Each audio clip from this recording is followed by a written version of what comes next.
Frère, s'il vous plaît, levez un mot de prière si un frère est inspiré. Je passe la parole à Martin et à Modeste. Je ferme mon micro.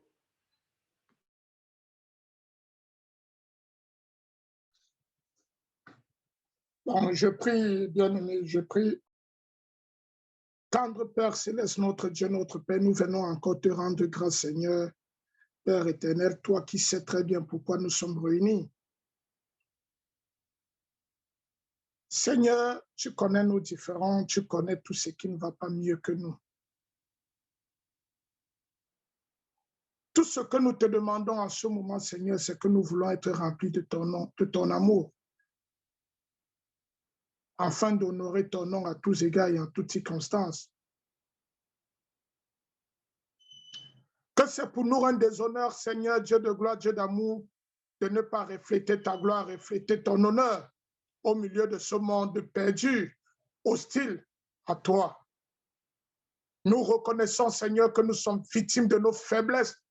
C'est pourquoi nous nous inclinons encore, Seigneur, pour te prier, toi, notre seule force, de nous fortifier, de nous enseigner ta parole, de disposer nos cœurs à recevoir, afin que nous ne soyons plus des auditeurs oublieux.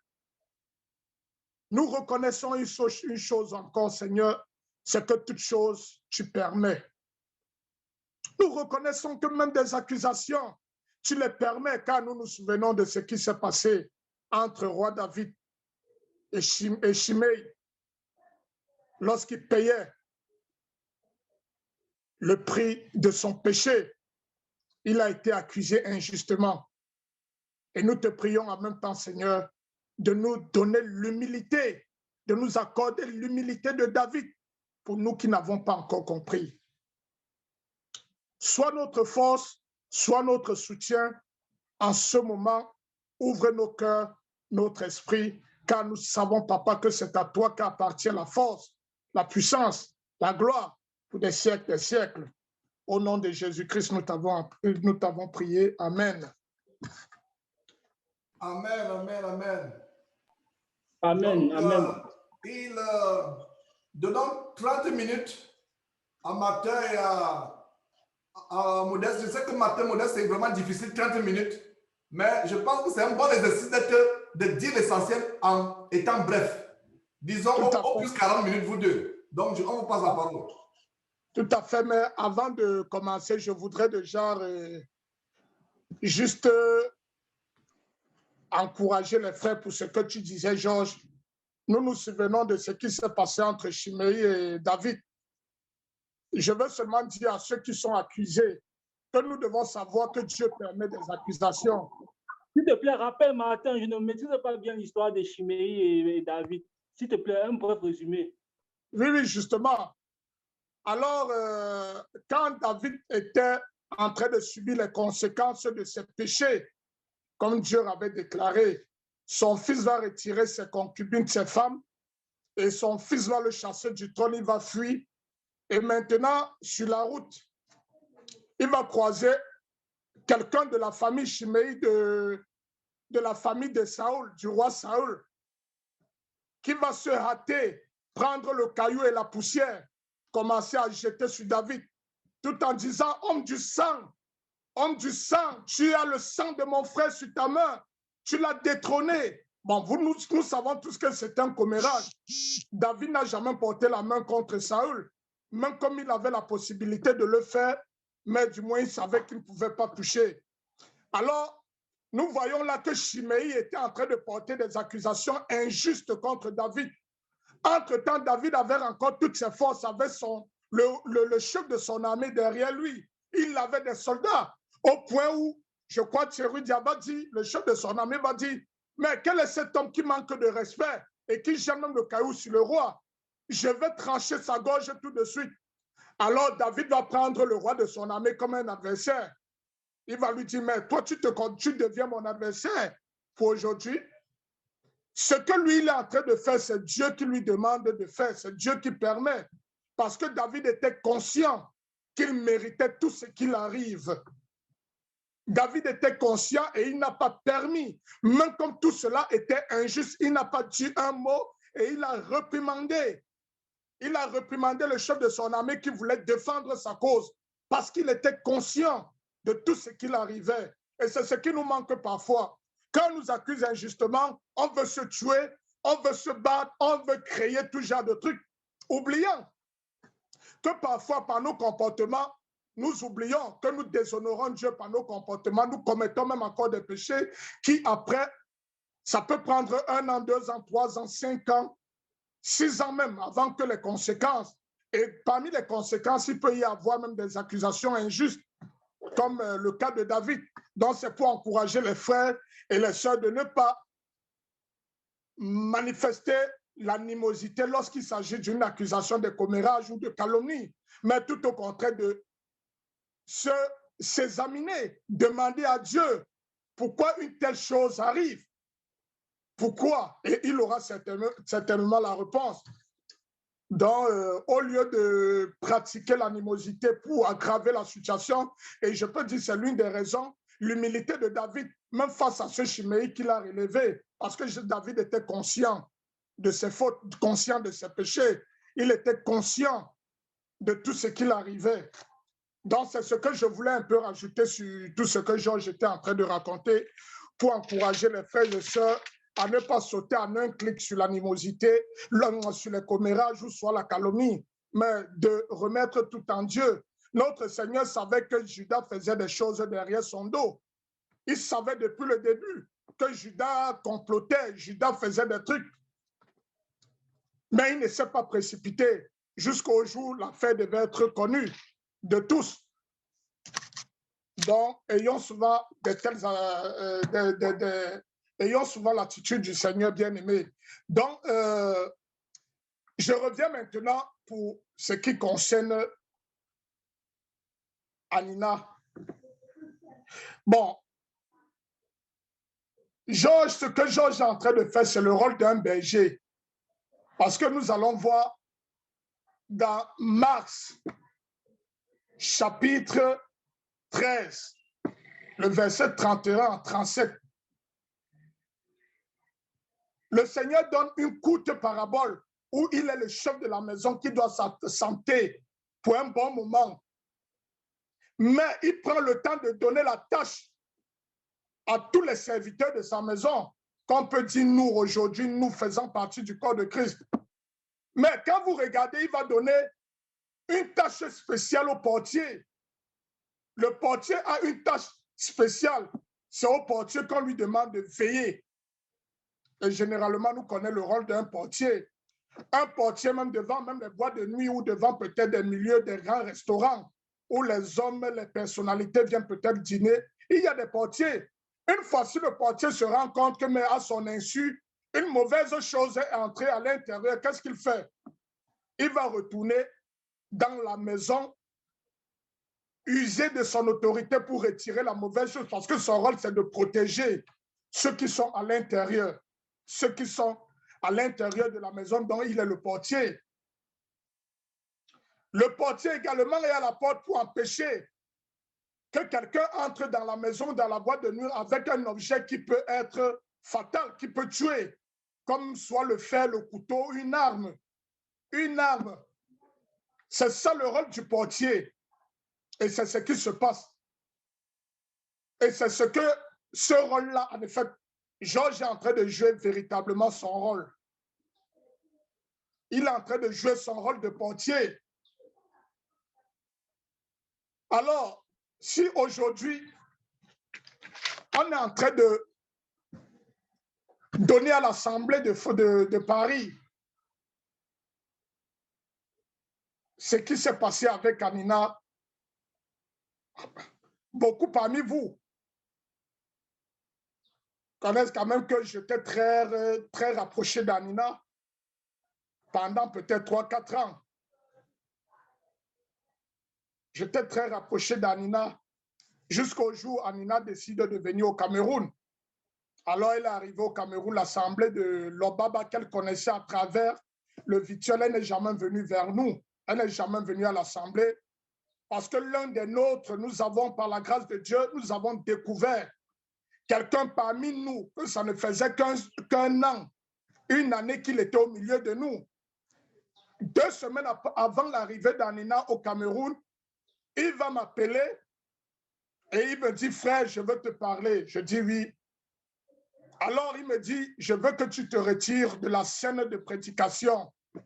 Je dis, pourquoi, frère? Il me dit, ce que tu prêches ne m'édifie pas. Tu parles trop du péché. J'ai dit, OK, c'est une bonne chose, je t'ai compris peut-être. Nous ne savons pas tous, peut-être je peux être en train de me tromper, mais je veux aussi écouter l'Église, écouter tout le monde, là, et me retirer en toute humilité. Là, même si vous venez à l'Assemblée, je peux rester pour un bon temps dans ma chambre pour me remettre. Alors, c'est comme ça que j'ai organisé dans une réunion. J'ai improvisé une réunion en appelant tous les anciens de l'Assemblée. Même Bertrand qui était habitué à Nina et moi, était là, était à cette réunion, Bertrand de la Belgique.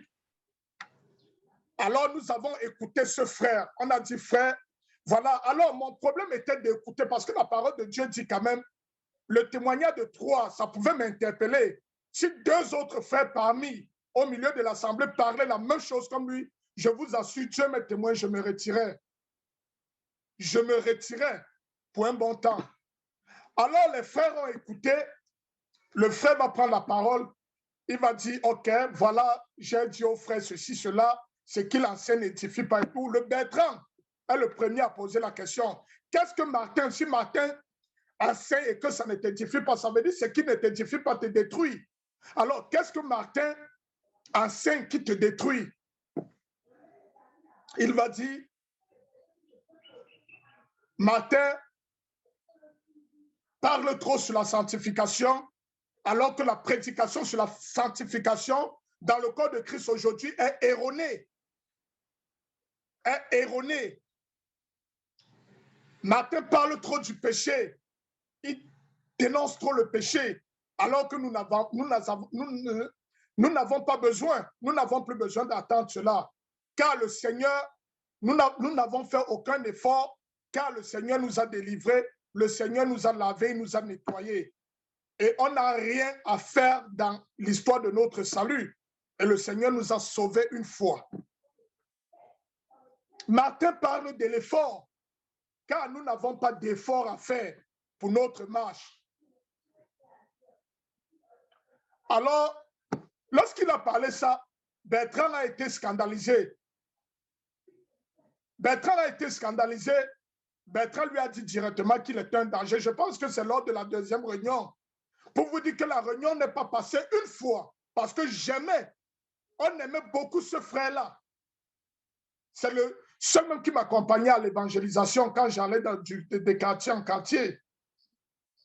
Alors, c'est lors de la 2e réunion que je décide, je dis, OK, je vais faire venir les frères aussi d'une autre assemblée, des autres assemblées ailleurs, pour écouter et dire quelque chose. Je vais faire venir Modeste.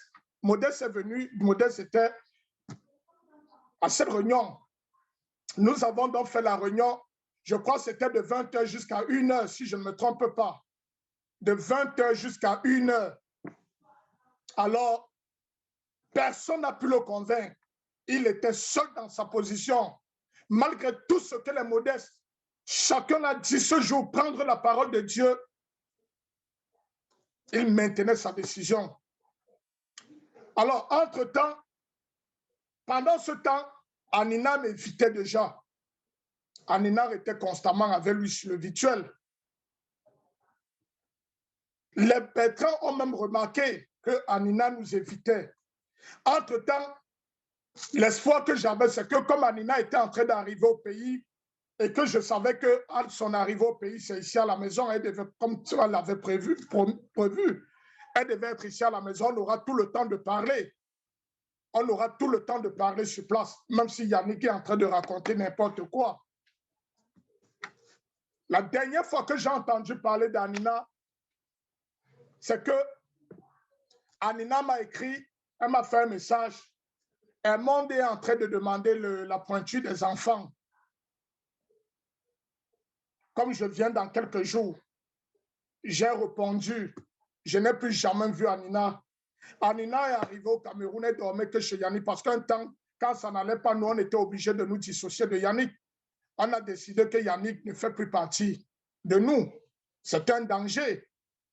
Après plusieurs réunions, et on se disait qu'Anina devait arriver pour mieux comprendre ce qui se passe, pour éviter, comme c'était trop...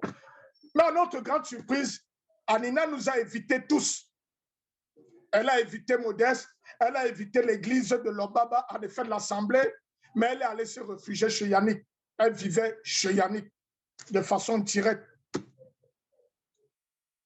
Ça arrive au point où, à son retour, elle est en train de rentrer. Sa maman m'appelle et dit, s'il te plaît, frère Martin, j'ai besoin d'huile, j'ai besoin que tu m'envoies telle chose par Anina. Je dis, il n'y a pas de problème, il faut informer Anina. Et lorsque sa maman l'appelle, dit vraiment, Martin a tel paquet à m'envoyer ici. Elle répond directement à sa maman, je ne veux même pas rencontrer Martin, je ne veux même pas le voir avec les yeux. Sa maman, qui n'est pas encore chrétienne, a été scandalisée, elle m'a rappelé. Elle me dit, mais je ne comprends rien, Martin. Qu'est-ce qui se passe? Anina, en partant d'ici, m'a dit que c'est chez toi qu'elle devait être, à l'Assemblée là-bas avec vous. Mais aujourd'hui, ça arrive pour Anina, me dit qu'elle ne veut même pas te voir. Alors, je dis à la maman, moi-même, je ne sais pas ce qui se passe. Je ne sais pas ce qui se passe. Mais si tu as...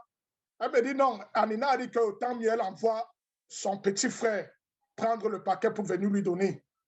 Alors la maman était obligée d'envoyer son propre petit frère pour venir récupérer son paquet entre mes mains. On s'est retrouvés, je lui ai donné le paquet. Et alors, pendant ce temps, voilà comment elle est rentrée. Et moi, j'avais peur, surtout pour les sœurs de Paris, parce que je savais que Anina a mordu la maison. Vu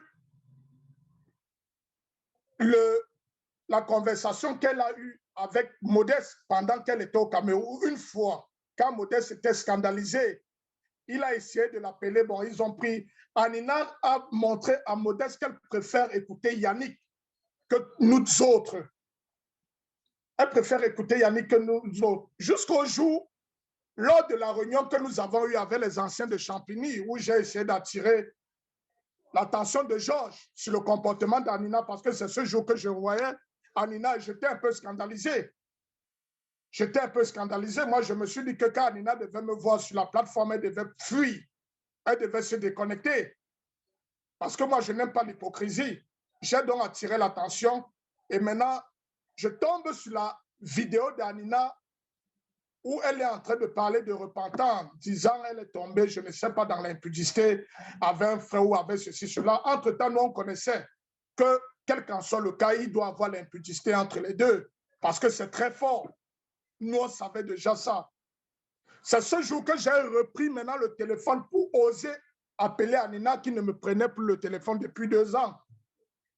Tout en sachant que si la sœur a fait une vidéo où elle est en train de se repentir, je comprends qu'elle a besoin d'être consolée. Peut-être qu'elle n'a pas le courage. Elle n'a plus le courage de revenir vers moi. Maintenant, c'est à moi maintenant d'aller à travers cette vidéo, l'appeler pour essayer de la consoler, la remonter si sa repentance est sincère. Quand j'ai pris dans le téléphone, j'ai rappelé Anina, ne décrochait pas, elle ne décrochait pas. Bon, c'est après qu'elle-même confesse, elle dit que comme elle était chez Michel, c'est Michel qui lui a dit, mais prends quand même le téléphone de Martin, non? Prends, ça fait quand même longtemps que tu le repousses, il faut prendre Elle a donc, et elle m'a fait signe, ce jour on a parlé. Alors, j'ai dit à Nina, j'ai écouté ton témoignage et tout, et vraiment, c'est ce que j'avais peur pour toi, et c'est ce qui s'est passé. Bon, Dieu est miséricordieux si en fait tu es sincère et tout. Mais je ne voyais pas plutôt, je ne voyais pas quelqu'un qui avait le regret comme j'ai vu à la vidéo. Parce que elle se met plutôt à m'accuser, dit, elle m'a fui parce que ce que j'enseigne n'édifie pas. Je vous assure, le même langage que Yannick. Ce que j'enseigne n'édifie pas.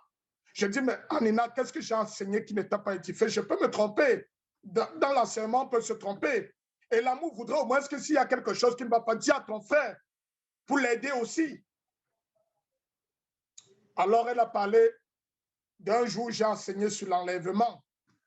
Et elle a pleuré ce jour après, disant que, mais Seigneur, comment je peux enseigner ça? Ça veut dire qu'il y a des gens qui peuvent ne pas être enlevés, que c'est là où ça n'allait pas. Et ça rejoint ce que Yannick disait. Donc, pour Anina, quelle qu'en soit ta faute, à partir du moment où tu es chrétien, tu seras enlevé. Et rapidement, je lui ai donné cette parole de 1 Timothée, chapitre 5, où l'apôtre Paul est en train de rappeler des sœurs qui se comportent ainsi, qui peuvent se détourner de Christ pour suivre à nouveau Satan. Et la question que j'ai posée, comme cette parole le dit, parlant de cette sœur qui peuvent suivre à nouveau Satan, est-ce qu'une personne qui peut suivre à nouveau Satan sera enlevée? Question. Est-ce qu'une personne qui peut se détacher de Christ, donc il y a quand même la possibilité de se détacher de Christ. Donc ça nous enseigne quand même que quelqu'un peut être chrétien et demain il décide de ne plus suivre Christ et il décide de suivre à nouveau Satan. Alors même si on ne croyait pas, au moins ce verset nous le montre. 1 Corinthiens 5. L'apôtre Paul est clair dessus. Le verset, s'il te plaît, Martin. Le verset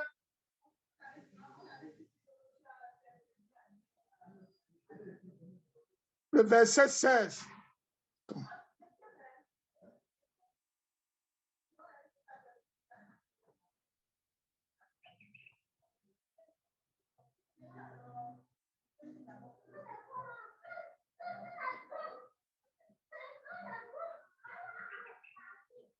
Le verset 15 plutôt.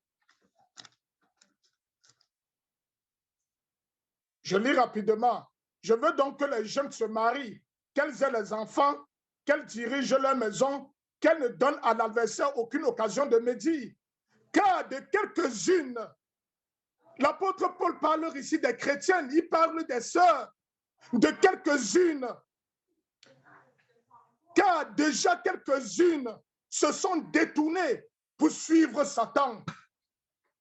Ils se sont détournés, ça veut dire au début, elles suivaient Jésus-Christ. Mais à un moment donné, elles se sont détournées de Jésus-Christ pour suivre Satan. Alors, est-ce que quelqu'un qui se décide, qui se détourne de Jésus-Christ pour suivre Satan peut être enlevé, les bien-aimés?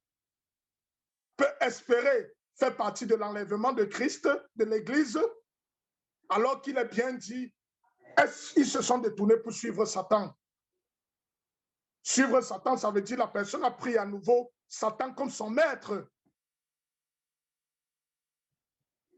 La personne a pris à nouveau Satan comme son maître. Alors, Anina n'a pas été d'accord avec moi, elle a été scandalisée, elle dit qu'elle a été scandalisée. Pour elle, elle sait que tout le monde, en tant que chrétien, peut prendre part à l'enlèvement. Bon, ce jour, on s'est séparés en queue de poisson comme ça jusqu'au jour. On a donc fait cette réunion avec Dieu. Et entre-temps, ma préoccupation, je disais toujours à Georges, il faut vraiment interpeller l'Assemblée de Paris. Je pense que c'est ce que Modeste et moi, on dit, il faut interpeller parce que elle est déjà là-bas pour certaines seules nouvelles là, comme modèle. Comme modèle, mais pourtant, ce n'est pas ce qu'on pense.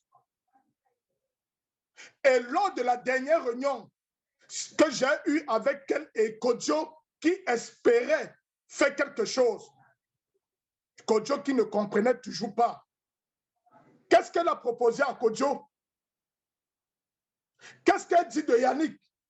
Elle dit, Yannick est un homme bien, il prêche la bonne parole, il est, alors que Yannick nous a dit que nous-mêmes, nos futurs péchés sont pardonnés. Donc même si quelqu'un vole demain, là, tant mieux, c'est déjà pardonné d'avance. Même moi qui étais féman, je peux retourner à ma fémania. Parce qu'une fois, comme je suis venu dans le Seigneur, même si je retourne à ma fémania, non, mes péchés là sont déjà pardonnés. Non, mes péchés là sont déjà pardonnés. Et je pense que quand il parlait ça, Modeste, quand il tenait le discours, si Modeste c'était là ce jour. Alors, bien aimé, voilà donc le danger. Qu'est-ce qu'elle va donc dire? Qu'est-ce qu'elle va dire donc à proposer à Kodjo? elle va proposer à Kodjo de suivre Yannick. Que Kodjo fasse attention de nous suivre seulement un côté. Mais elle propose que Kodjo prenne le téléphone et suit aussi Yannick. Directement, j'ai stoppé Anina. J'ai dit à Anina, mais ça ne va plus dans ta tête. Selon Matthieu 18, la parole de Dieu nous enseigne. C'est le Seigneur Jésus lui-même qui parle. Si quelqu'un se comporte mal, pêche, reprends-le. S'il ne t'écoute pas, appelle 2 autres frères. S'il ne vous écoute pas, que l'Église tranche, parce que l'Église est la cour suprême d'un enfant de Dieu.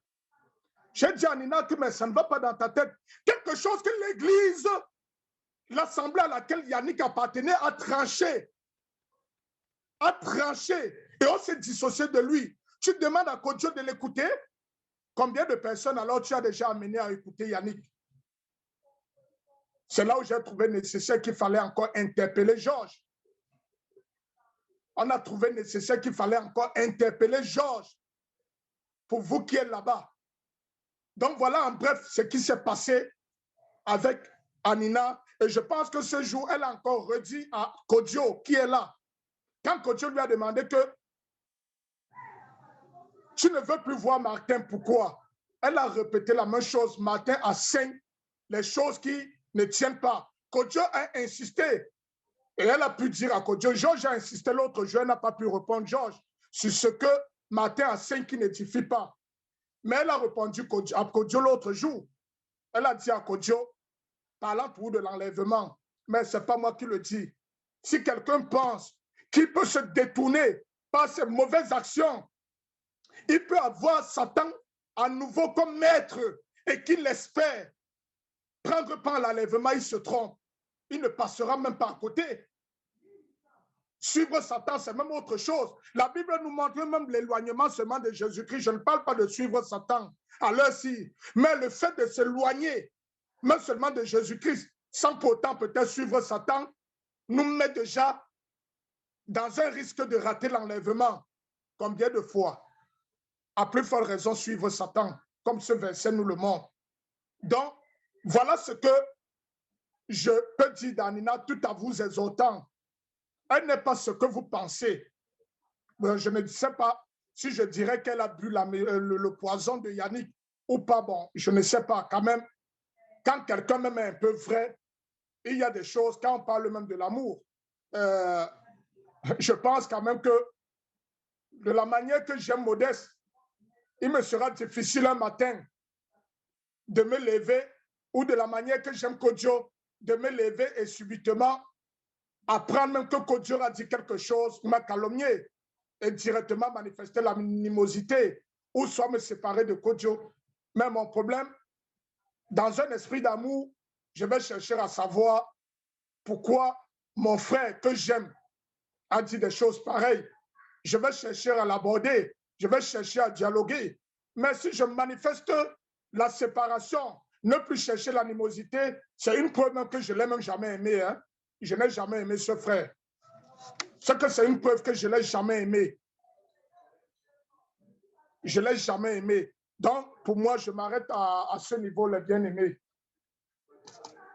Merci Martin, merci et très très bon travail de précision. Je ne sais pas comment tu as fait, mais je suis certain que c'est le Saint-Esprit qui t'a guidé. Comment tu as pu résumer une histoire de plusieurs années en peu de mots. C'est vraiment, merci pour cela. Passons la parole à Kunz. Bonsoir à tous. Vous m'entendez? Oui, je ne vais pas m'attarder longuement sur l'histoire d'Anina et nous, mais je vais un peu aller droit au but par rapport à ce qui nous a inspiré à demander à ce qu'on ait une réunion avec vous. C'est à cause de notre inquiétude, en fait, par rapport à votre santé spirituelle, vous de l'Assemblée de Paris. Et si je peux introduire par une histoire que j'ai des choses que j'ai vécues ces dernières semaines. Ou ces dernières semaines et je crois une année avant, qui rejoignent un peu bien la situation de l'Assemblée de Paris aujourd'hui. On a eu une connaissance ici, un voisin qui s'est fait électrocuter pendant qu'il travaillait. C'est un gars vraiment dynamique. Et il s'est fait électrocuter. Et pendant qu'il était aux urgences, ici à l'hôpital central, on ne s'est pas bien occupé de ses plaies. Et la gangrène s'est répandue et il a fallu pour le sauver couper ses 2 bras. Genre, la personne dont je parle, c'est l'un qui a permis que ta soeur ait l'antenne. C'est l'un a perdu ses 2 bras. C'est l'un a perdu ses 2 bras. Parce qu'on ne s'est pas occupé de ses plaies comme il fallait. C'est l'un n'a pas 2 bras aujourd'hui à cause de cela. Si vous savez la peine que nous avons eue ici, quelqu'un que nous avons connu, qui avait 2 bras, il était avec nous, il nous aidait parfois. Parfois, on lui prêchait l'évangile du jour au lendemain. Cela a perdu ses 2 bras. Pourquoi? Parce que ses blessures n'ont pas été bien soignées. Quand nous sommes allés lui rendre visite aux urgences, il y a des jours où on ne bandait pas ses blessures. On devait lui faire le pansage pendant 2 à 3 jours. Je crois 2 fois. On n'a pas bandé ses blessures. C'est comme ça que cela a perdu ses 2 bras. Et la semaine dernière, j'étais au même hôpital central. Il y a une sœur elle a trouvé, pendant qu'elle accompagnait son frère pour aller faire les examens, elle a rencontré un monsieur, un vieux, qui était abandonné. Pas véritablement abandonné, mais il était couché à l'extérieur. Personne ne s'occupait de lui, personne ne connaît sa famille. Ou du moins, on avait commencé à s'occuper de lui, mais il devenait une charge pour les femmes qui s'occupaient de lui à l'hôpital. Et il était délaissé dehors. Un bras qui était bandé. Et cette fille a été tellement touchée, elle n'a pas pu se retenir, elle n'a pas pu partir et le laisser là, abandonné dans la position d'un être abandonné comme elle a trouvé là. Et elle est allée, elle a pris sur elle de payer sa chambre et de payer pour qu'on lui fasse des examens. Et étant une femme, étant seule, elle m'a appelé et elle m'a demandé de venir l'assister. Et quand j'arrive ce jour pour l'assister, c'était aux urgences. Et il est important souvent d'aller aux urgences, d'aller dans des endroits comme ça pour voir à quel point Dieu nous aime et pour être enseigné. Et pendant que j'étais assis dehors, il y a un monsieur qui a fait l'accident et il est mort. Il est décédé. Sa famille pleurait, les membres de sa famille ne faisaient qu'arriver, pleurer. Et j'étais assis à côté et la douleur ne faisait que augmenter dans mon cœur. Et lorsque je les ai regardés, j'ai dit, perdre un être physiquement est difficile. Et c'est comme si dans mon cœur, j'avais un entretien avec quelqu'un qui me disait que perdre quelqu'un spirituellement devait vous faire plus mal. Ça devait vous faire plus mal. Et j'ai commencé à regarder comment nous négligeons souvent la perte des êtres dans le domaine spirituel, alors que ça devrait nous faire plus mal que la perte des personnes dans le domaine physique.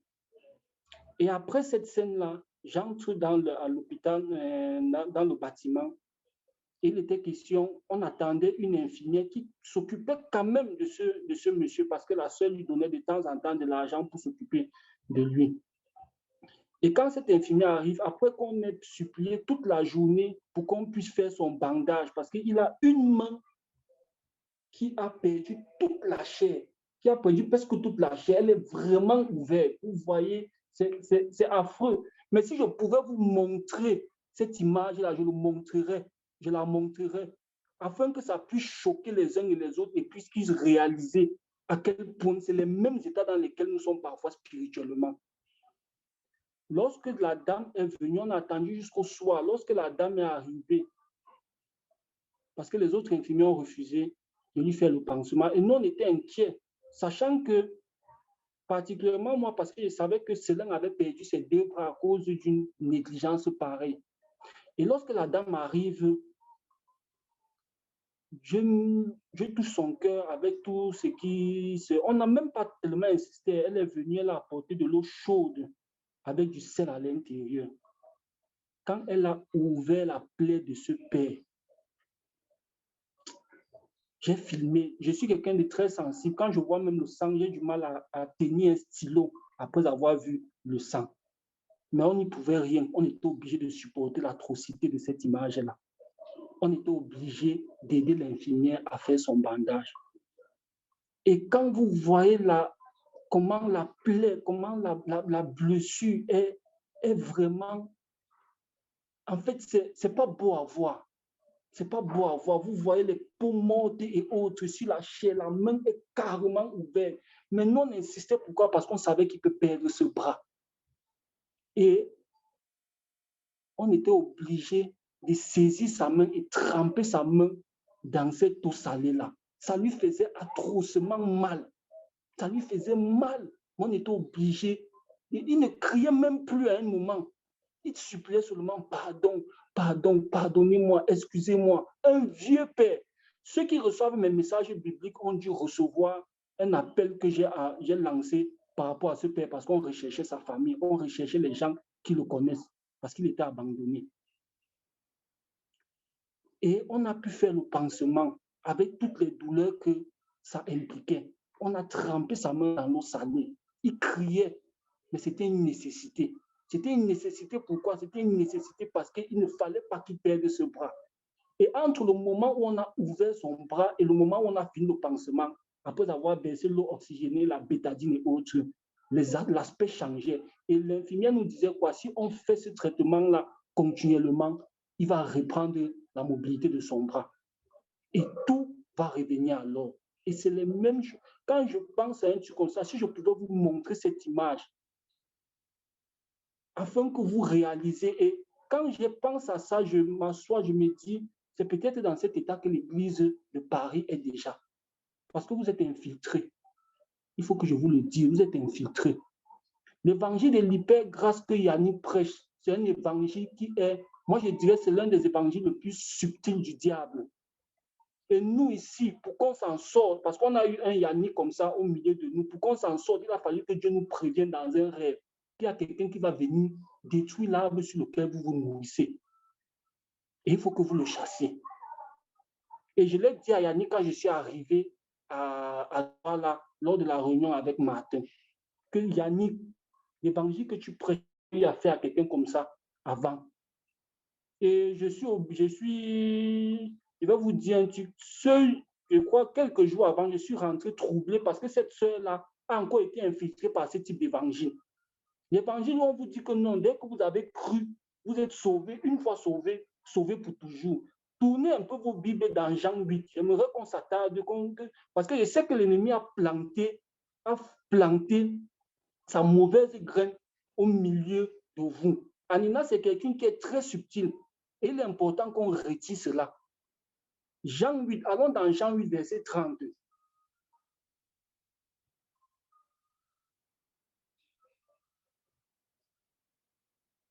Je vais lire rapidement. Comme Jésus parlait ainsi, plusieurs crurent en lui. On dit bien quoi? On dit que plusieurs crurent en lui. Il dit aux Juifs qui avaient cru en lui, si vous demeurez dans ma parole, vous êtes vraiment mes disciples. Ce sont des gens qui ont cru au Seigneur Jésus. Mais le Seigneur Jésus leur dit quoi? Pour être mes disciples, il faut que vous demeuriez dans ma parole. Parce que ce que l'évangile de l'hyper-grâce prêche, c'est quoi? C'est que dès que tu as cru, c'est bon. Une fois sauvé, sauvé pour toujours. Ce n'est pas un point, ce n'est pas ponctuel. C'est un processus. C'est un processus. Ça veut dire que quand on croit, on entre dans la course. Et quand on entre dans la course, c'est seulement ceux qui vont persévérer jusqu'au bout qui seront sauvés. Et c'est pourquoi, après que ces personnes aient cru, le Seigneur Jésus leur dit quoi? C'est si vous demeurez dans ma parole que vous serez mes disciples. Et si on continue par la suite, il est dit quoi? Verset 32, vous connaîtrez la vérité vous affranchira. Regardons bien quelle est la mentalité des gens qui ont cru. Ces gens qui ont cru, plus tard, le Seigneur Jésus va leur dire quoi? Que votre père, c'est le diable. Que votre père, c'est le diable. Verset 32, vous connaîtrez la vérité vous affranchira. Il lui répondit, nous sommes la postérité d'Abraham et nous ne fûmes jamais esclaves de personne. Comment dis-tu, vous deviendrez libres? Verset 34, en vérité, je vous le dis, leur répliqua Jésus, quiconque se livre au péché est esclave du péché. Le Seigneur Jésus est en train de bien spécifier les choses. Il y a des gens qui se livrent au péché. Ils sont esclaves du péché.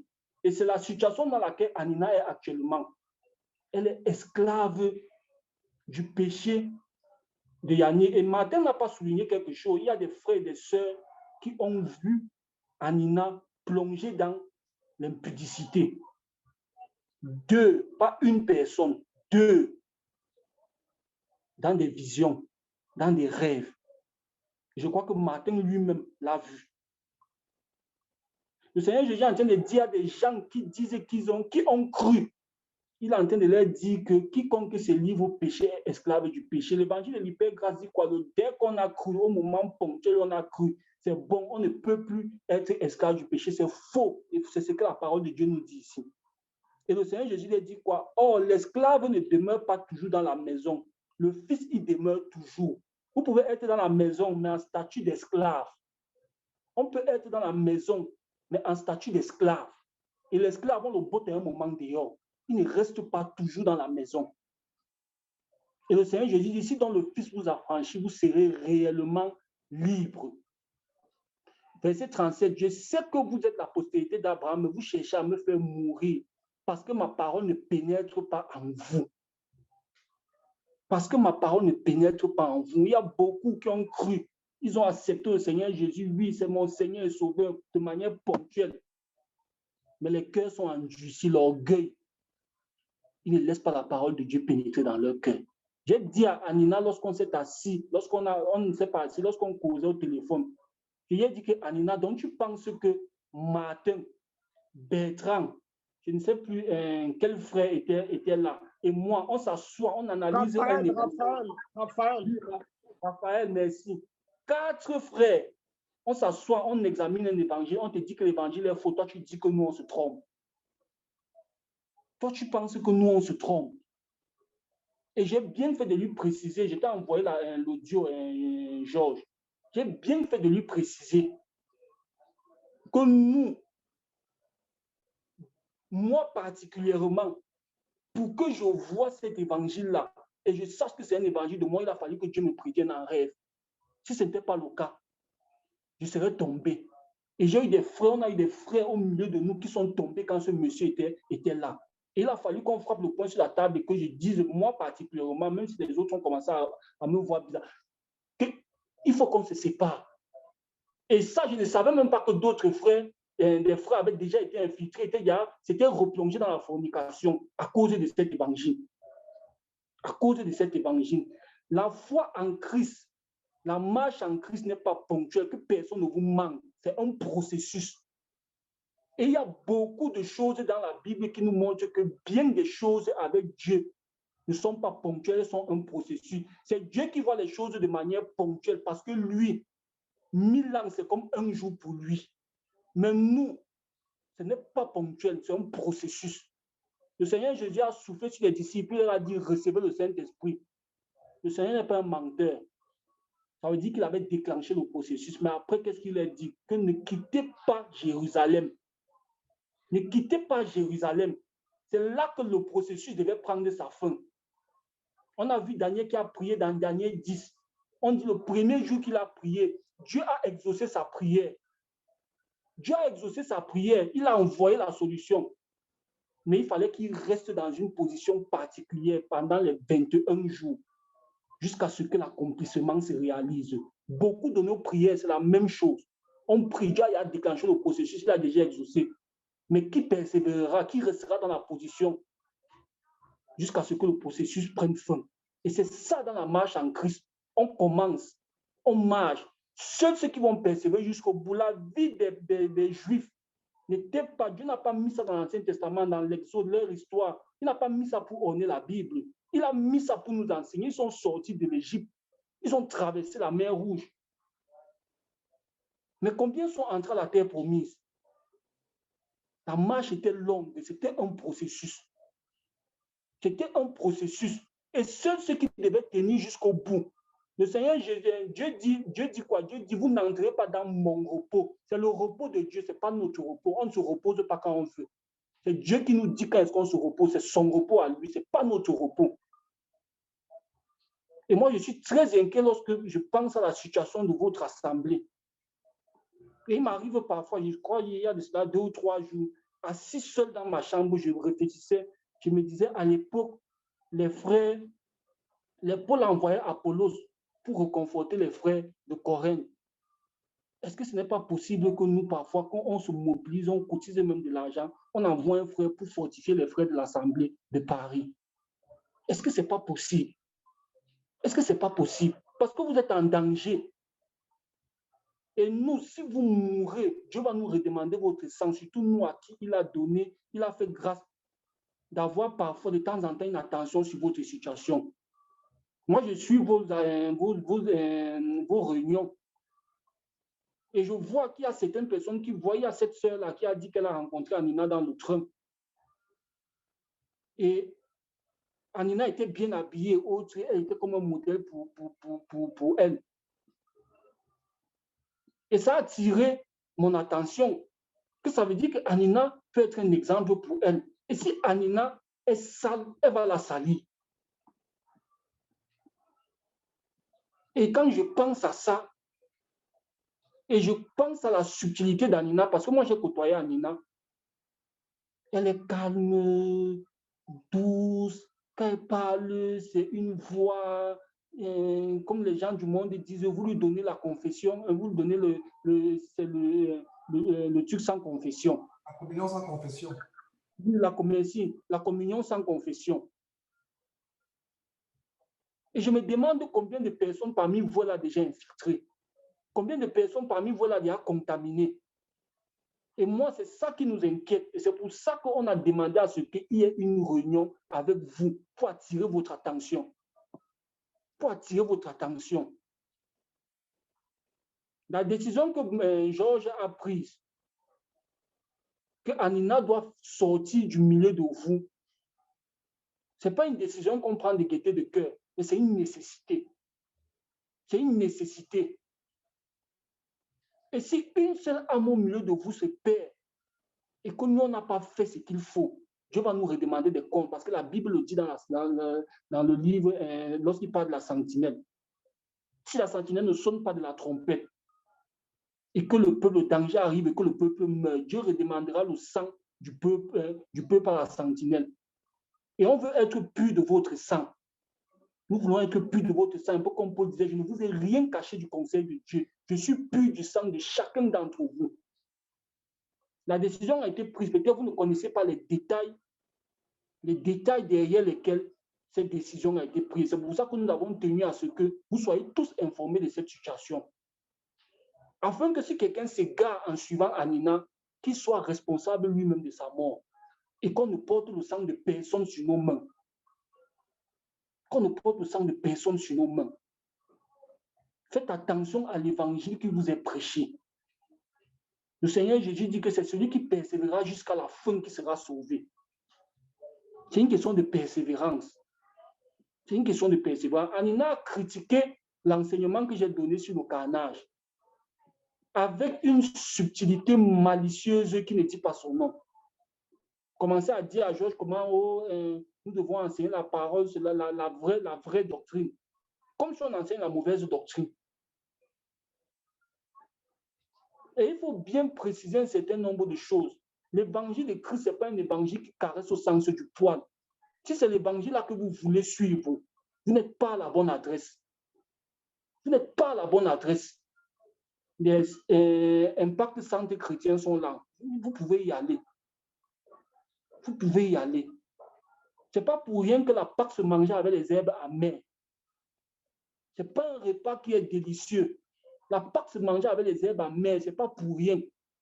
Dans Habakkuk 1, du verset 1 au verset 2, il est dit que tu graveras sur la pierre. Graver, c'est frapper avec le butin et avec le burin. Et on dit tu graveras pourquoi? Afin qu'elle te soit lu, afin que ce qui a été gravé soit lu couramment.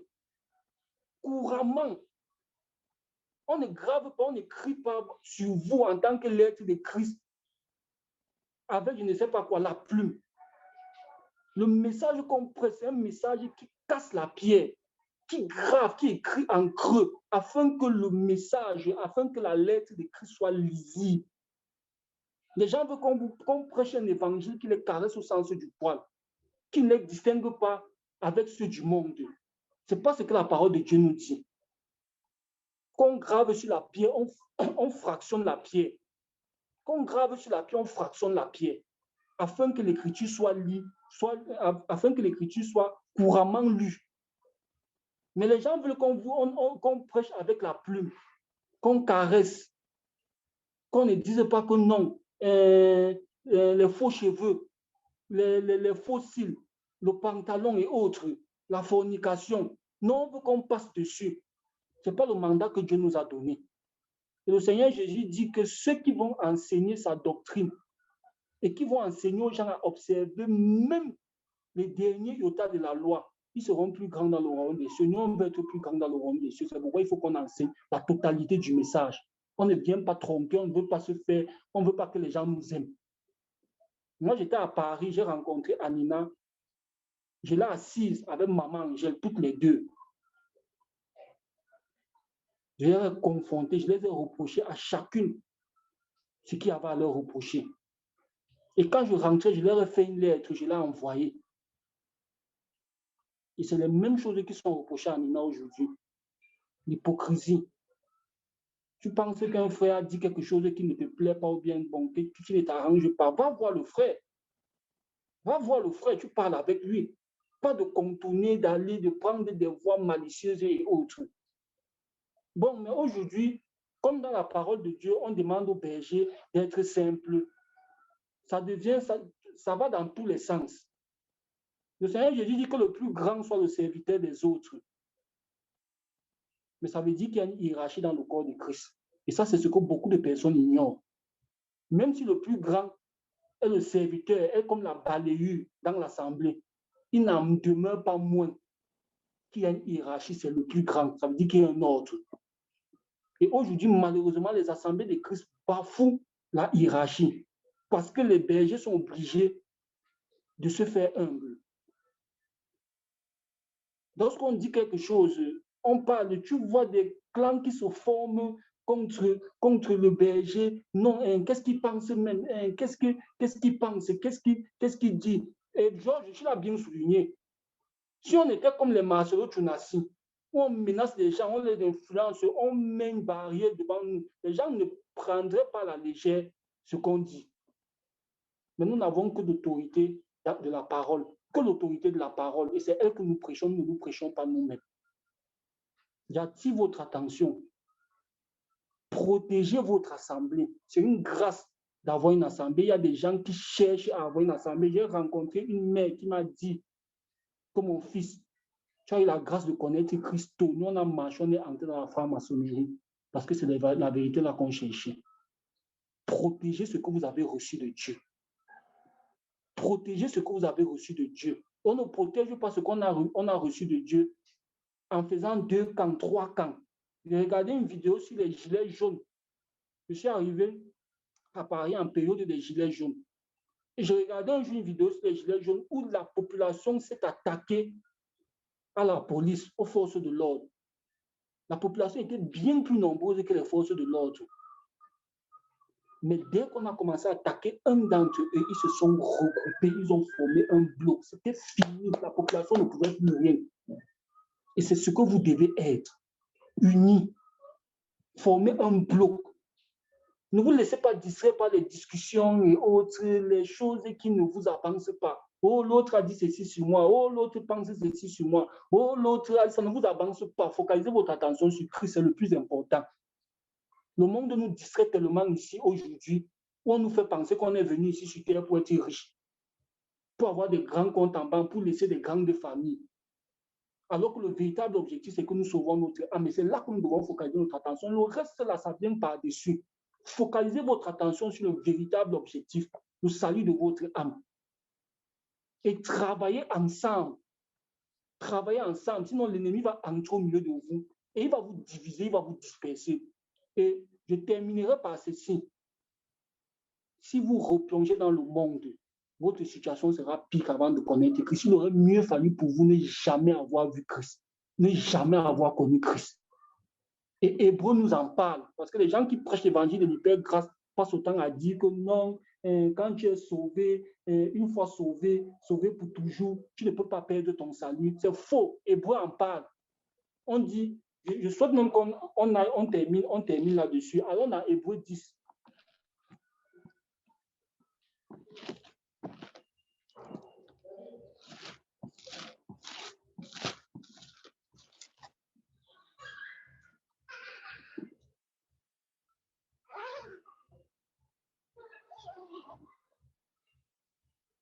Hébreu 10 à partir du verset 26.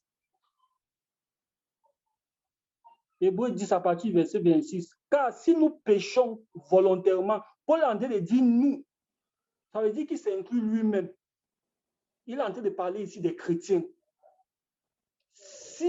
Car si nous péchons volontairement, après avoir reçu la connaissance de la vérité, il ne reste plus de sacrifice pour les péchés. Paul est en train de parler des personnes qui ont cru. Et ce n'est pas l'évangile que les Yannick prêchent. Ce n'est pas l'évangile que les Anina prêchent. Et ils prêchent l'évangile de la facilité. Paul dit ici, si nous, il est en train de parler de nous, il est en train de parler des chrétiens, si nous péchons volontairement, après avoir reçu la connaissance de la vérité, il ne reste plus de sacrifice pour les péchés, mais une attente terrible du jugement et l'ardeur d'un feu qui dévorera les rebelles. Celui qui a violé la loi de Moïse meurt sans miséricorde sur la déposition de 2 ou de 3 témoins. De quel pire châtiment pensez-vous que sera jugé digne celui qui aura foulé aux pieds le Fils de Dieu, qui aura tenu pour profane le sang de l'alliance par lequel il a été sanctifié? Voilà des personnes qui ont été sanctifiées. Qui ont été sanctifiées. Parce qu'on dit aujourd'hui, non, dès que je suis sanctifié, je ne peux plus perdre mon salut. Et il y a, j'aimerais attirer l'attention, Georges, et je souhaite vraiment que tu mettes l'attention, tu mettes l'accent dessus. Il y a un danger dans l'évangile de l'hyper-grâce, c'est de penser que notre infidélité, c'est Dieu qui en est responsable. Ça veut dire que si on tombe, si on meurt en route, ça veut dire que Dieu est inefficace dans son pouvoir de nous sauver. Et ça, c'est un danger. Dieu est fidèle, mais nous sommes infidèles. Dieu est fidèle, mais nous sommes infidèles. Ça veut dire, ne pensons jamais que notre infidélité peut être déposée sur Dieu, parce que c'est ce que prêchent les gens de l'évangile de l'hyper-grâce, que si vous perdez votre salut, si un chrétien perd son salut, ça veut dire que Dieu est inefficace. Dieu n'est pas inefficace. Ça veut dire que Dieu n'est pas fidèle. Dieu est fidèle, c'est nous qui sommes infidèles. Et c'est pourquoi le Seigneur Jésus nous donne cette ordonnance. Craignez que lors à son retour, qu'il ne vous trouve debout. Et ce que je vous dis, je le dis à tous. Il n'y a pas quelqu'un qui est exempté. Tout le monde est tenu de craindre. Qu'à un moment, il tombe, il délaisse la voie de la vérité. Et c'est pourquoi Paul pouvait dire, quoique je traite durement mon corps, de peur qu'après avoir fait aux autres, que je ne sois moi-même rejeté. Ça veut dire que Paul lui-même, après tout ce qu'il a fait, il se donnait une discipline de vie parce qu'il savait que s'il blague, lui-même il perd son salut. Pas parce que Dieu est inefficace, mais parce que nous sommes méchants, parce que nous sommes infidèles. Voici des personnes, Paul dit ici que voici des personnes qui ont été sanctifiées. Quelqu'un a été sanctifié. qui aura tenu pour profane le sang de l'alliance par lequel il a été sanctifié et qui aura outragé l'esprit de la grâce. Le salut nous est donné, c'est une grâce, nous le reconnaissons. Mais nous pouvons mépriser cette grâce. Nous pouvons outrager l'esprit de Christ. Et c'est sur ça que nous focalisons l'attention lorsque nous prêchons le message de la sanctification. C'est sur ça que nous mettons l'accent.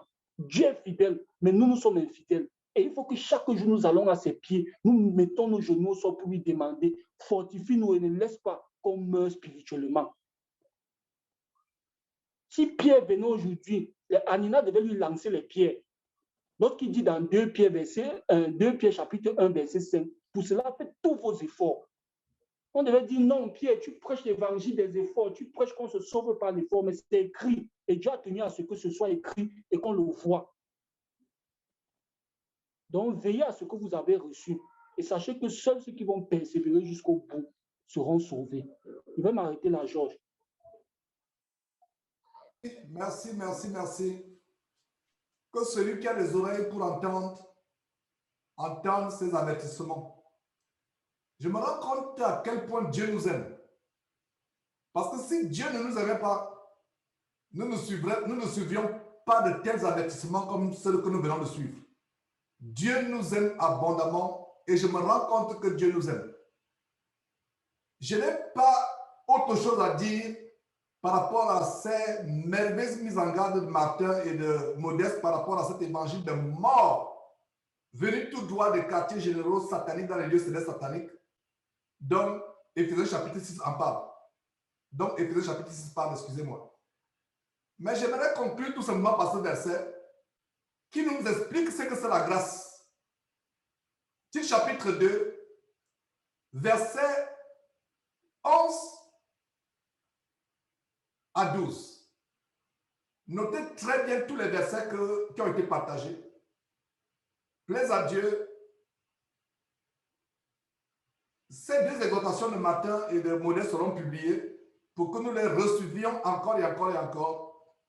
Et peut-être pour édifier d'autres chrétiens dans le monde quelque part qui ont été séduits par cet évangile mortel.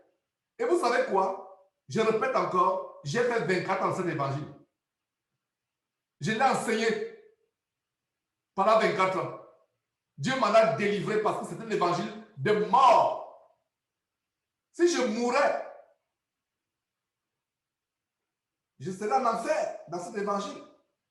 Si Dieu ne m'avait pas ramené à la vie dans cet accident horrible, accident de voiture horrible du 21 décembre 2004 à Houston, je serais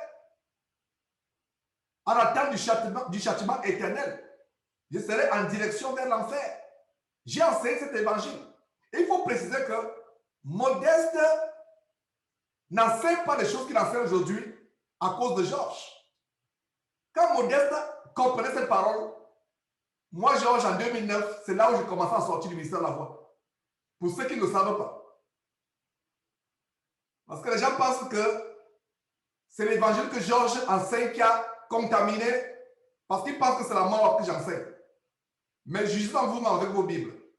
Alors, une précision que je voulais dire publiquement. Ce que j'enseigne aujourd'hui, Modeste avait commencé à enseigner ça avant moi. C'est que Modeste, en écoutant mes enseignements, a dit, tiens, donc je ne suis pas seul. Et moi aussi, plus tard quand j'ai découvert Modeste, je me suis dit, donc je ne suis pas seul. Donc Modeste enseignait ces choses bien avant que je les enseigne. Quand Modeste enseignait ces choses, croyait à ces choses, ça me fait même mal d'enseigner ces choses, de parler de ces choses. Ça, c'est des trésors, c'est des perles pour notre vie éternelle. Modeste les enseignait avant. Ces vérités, ces perles célestes.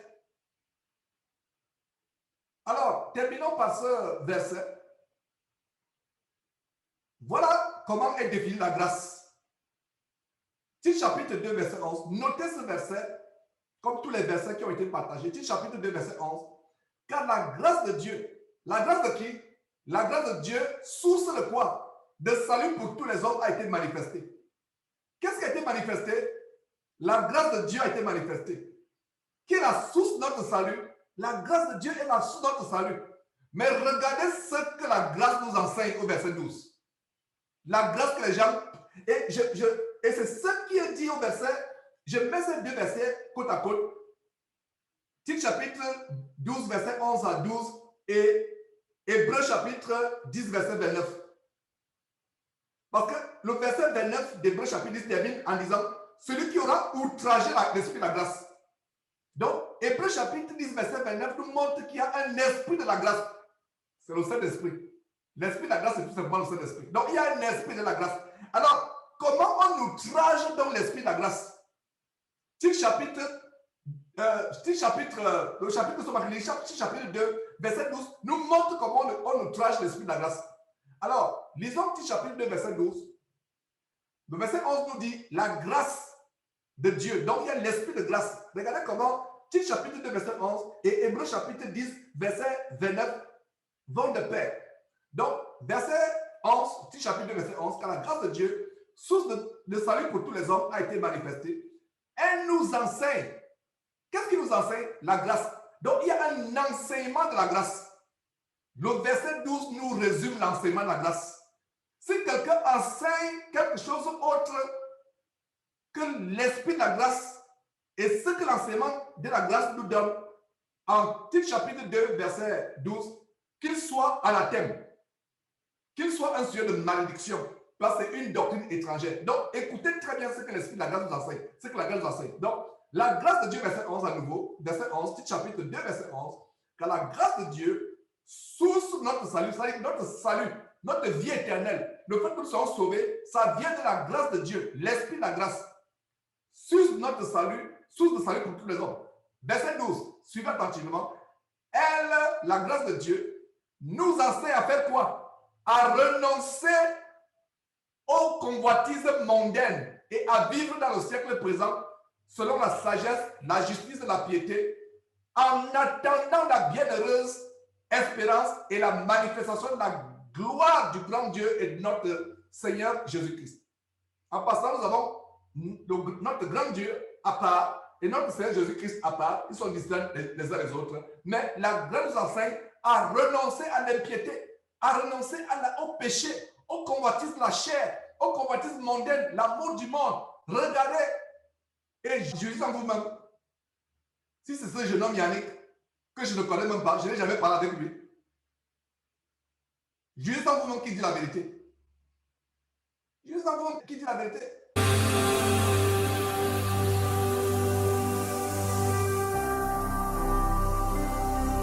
Jésus-Christ TV, vous connaîtrez la vérité et la vérité